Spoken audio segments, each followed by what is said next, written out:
Quite a short speech, very optimistic, but the implementation on the how to be done was not very clear.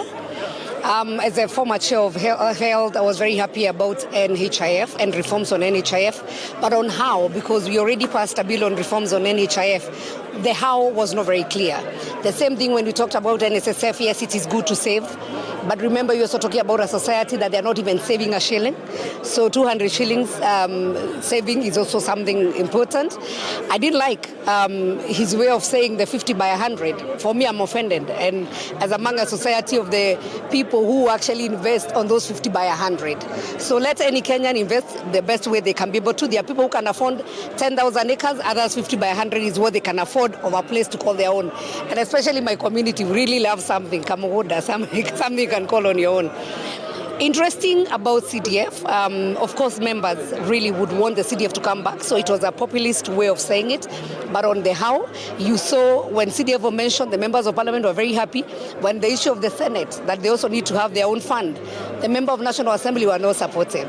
So clearly, it was a very popular speech, but at the end of the day, the implementation on how, it is what was lacking. I was waiting to hear about electricity.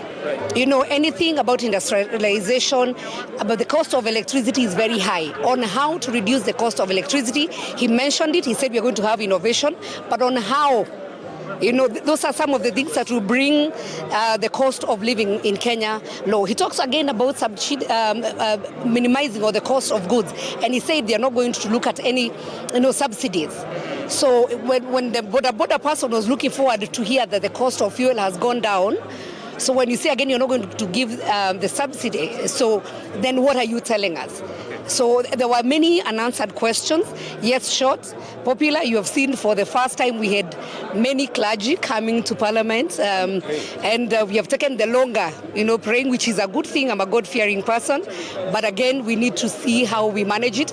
I think for me, having one clergy, maybe a traditional person, and one Muslim was okay, and I think we maybe have overdone it. But anyway, I'm not judging.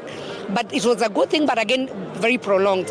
At bottom line is, when we talk about coming to parliament, and even him saying that the ministers will be coming to answer question, it is something we even tried last parliament. It didn't work.